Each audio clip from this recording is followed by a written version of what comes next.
Hello and welcome. In this video we will learn how to make parts in computer-aided design or CAD that can be used for incremental sheet forming or ISF.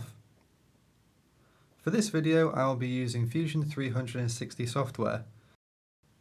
To begin with, it is helpful to create a sketch with the dimensions of the maximum working area of the CNC machine. The maximum working area is always less than the area of the backing plate. For example, if a backing plate with dimensions of 300mm squared is used, then it is good practice to assume the maximum working area is 240mm squared. The origin of the CAD model represents the origin of the CNC machine, so the created sketch needs to be centered at the origin in the CAD software. These sketch boundaries represent the working area of the CNC machine, meaning any geometry created must be contained within these boundaries. The main method of producing geometries for ISF is to create sketches and use surface tools to create surfaces. There are plenty of online resources, particularly on YouTube, to help with this.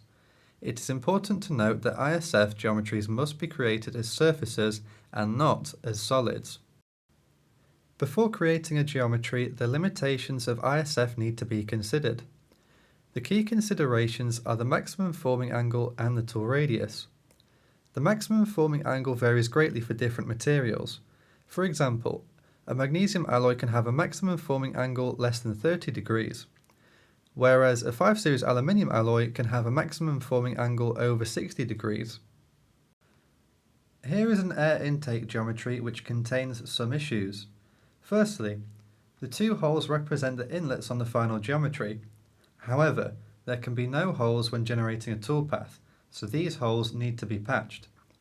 Another error is found at this location, where the radius of the tool has not been considered. A reasonable tool radius would be 5mm. Here is a corrected version of the same geometry. The holes have been patched up and the tip of the geometry allows for the tool radius. Assuming the material to be used is 5 series aluminium alloy, the maximum forming angle is 60 degrees. In most locations, it can be seen by looking that the wall angles are less than 60 degrees. At locations where the wall angle is close to 60 degrees, construction lines can be created to measure the angle. The final check for this geometry is to make sure its entire perimeter lies on the XY plane, which it does. This geometry is ready to be used to generate a toolpath for ISF. The perimeter of this propeller geometry does not lie on the XY plane, so lofts to the XY plane must be made.